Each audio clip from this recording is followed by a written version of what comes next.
जहाँ पर कुछ आर्मी ऑफिसर्स बैठकर एक एक्सपेरिमेंट पर बात कर रहे थे। अब उन ऑफिसर्स का जो हेड था वो सबको ये बता रहा था कि हमारे पास जितने भी बेस्ट पायलट या सोल्जर्स होते हैं हम उनका इस्तेमाल नहीं कर पाते क्योंकि हमारे एरियाज हमारे बेस पर कोई भी जंग नहीं होती।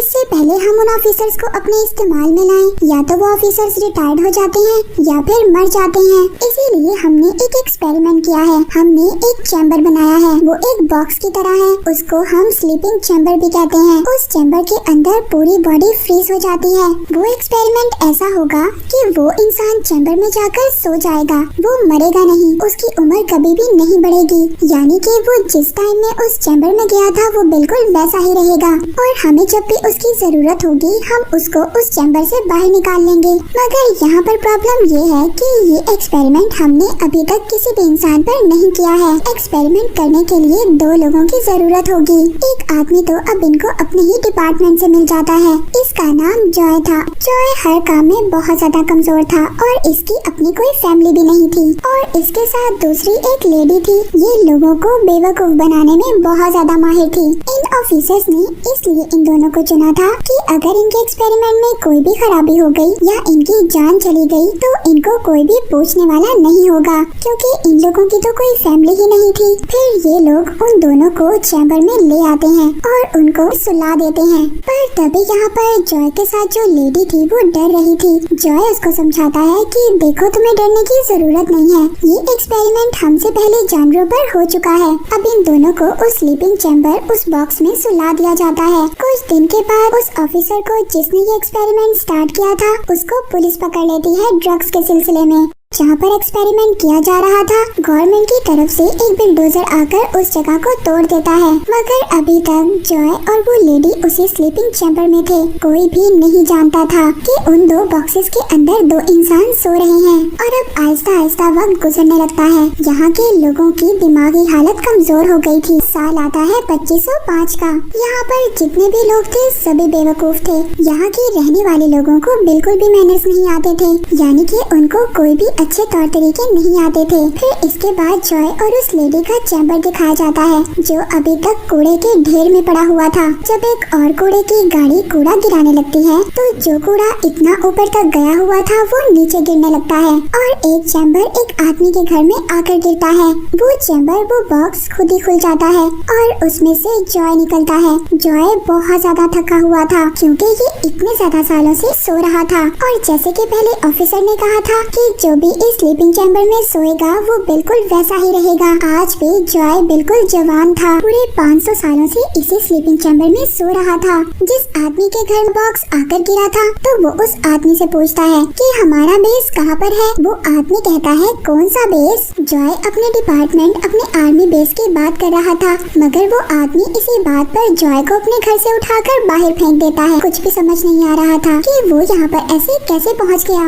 ये जब बाहर आकर कुछ खड़े हुए लोगों को देखता है तो उनसे अपने बेस का एड्रेस पूछता है मगर यहाँ के रहने वाले लोग गालियाँ देकर जॉय से बात करते हैं क्योंकि जॉय का बात करने का तरीका बहुत ज्यादा पुराना था। और अब 2505 के टाइम में सब लोग एक दूसरे को गालियाँ देकर बात किया करते थे और मजे की बात ये थी कि इस बात से किसी को भी प्रॉब्लम नहीं थी। जॉय को ये लग रहा था कि इतने टाइम से वो चैम्बर में था इस वजह से उसकी तबीयत खराब हो गई है। अब वो अपना चेकअप करवाने के लिए हॉस्पिटल था। हॉस्पिटल में बहुत ज्यादा गंदगी थी। ऐसा लग रहा था कि जैसे बहुत सालों से यहाँ पर सफाई ही न हुई हो। और जब जॉय पानी पीने के लिए जाता है तो मजे की बात ये थी कि वहाँ पर टैप में से पानी की जगह किसी कंपनी का ड्रिंक निकल रहा था। इस बात से बहुत ज्यादा परेशान हो गया था। तभी वो एक आदमी को रोककर पानी मांगता है। वो आदमी बहुत ज्यादा हैरान हो गया था। कहता है वो पानी जो बाथरूम में होता है। जॉय कहता है नहीं नहीं मुझे पीने का पानी चाहिए। ये सुनकर ये आदमी हंसता हुआ वहाँ से चला जाता है।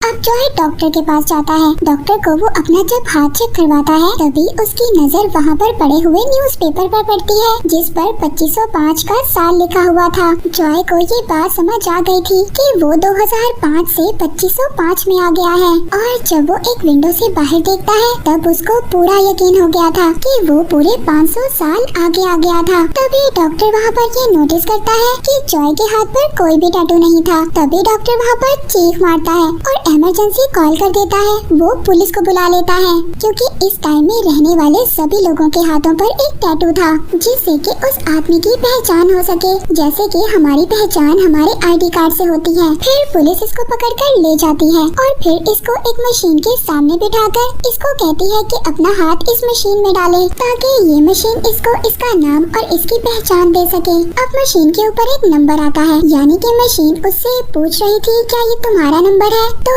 यहाँ पर जॉय कहता है नॉट श्योर। उस मशीन को ये लग रहा था कि इसका नाम नॉट श्योर है, इसीलिए वो अब इसके हाथ पर नॉट श्योर का टैटू बना देती है। फिर इसके बाद इसको एक जगह पर ले जाया जाता है जहाँ पर ये लोग इसका IQ टेस्ट लेते हैं, यानी कि ये लोग इसके दिमाग का टेस्ट लेते हैं कि ये कितना ज्यादा समझदार है, ताकि ये लोग जब इसको जेल में लेकर जाएं तो ये लोग इसको इसकी समझदारी के मुताबिक काम दे सकें। ये लोग इससे अपनी दुनिया का सबसे ज्यादा मुश्किल तरीन सवाल पूछते हैं कि एक बाल्टी के साथ तुम्हारे पास 2 गैलन है, जबकि दूसरी बाल्टी के साथ तुम्हारे पास 4 गैलन है। उससे पूछा जाता है कि बताओ तुम्हारे पास कितनी बाल्टी है, तो जॉय बहुत ही आसानी से कहता है कि 2। इसके बाद जॉय को जेल ले गए थे, मगर ये यहाँ से पुलिस वालों को बेवकूफ बनाकर भाग जाता है। दूसरी तरफ वही लेडी जिसको जॉय के साथ दूसरे स्लीपिंग चैम्बर में रखा गया था, इस लेडी का नाम रीटा था और अब ये भी स्लीपिंग चैम्बर से बाहर आ गई थी। ये यहाँ पर आकर भी लोगों को बेवकूफ बनाकर उनके पैसे चोरी कर रही थी।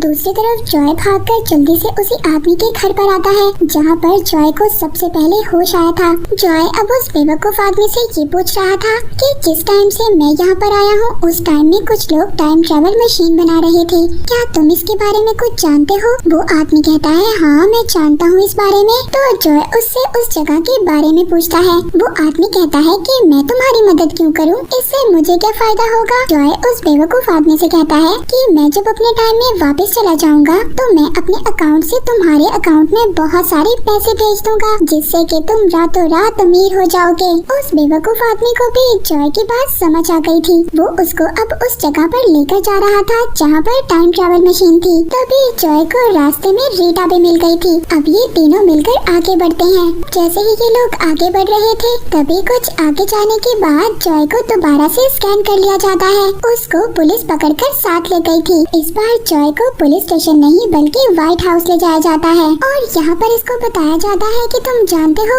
तुम्हारा इस दुनिया में सबसे ज्यादा IQ है, यानी कि तुम सबसे ज्यादा समझदार इंसान हो और जो सवाल का जवाब तुमने जेल में दिया था वो इस दुनिया का सबसे ज्यादा मुश्किल जवाब था। तभी वहाँ पर मिस्टर प्रेसिडेंट आते हैं और सबको अपनी स्पीच में ये बताते हैं कि अब हमें फिक्र करने की कोई भी जरूरत नहीं है क्योंकि हमें इस दुनिया में सबसे ज्यादा तेज दिमाग वाला इंसान मिल गया है। असल वजह इस दुनिया की ये थी कि इस दुनिया में फसलें बहुत कम हो गई थी और अब ये जॉय की मदद लेकर दोबारा से फसलों को तैयार करने वाले थे क्योंकि उसका दिमाग इनके लिहाज से बहुत ज्यादा तेज चलता था।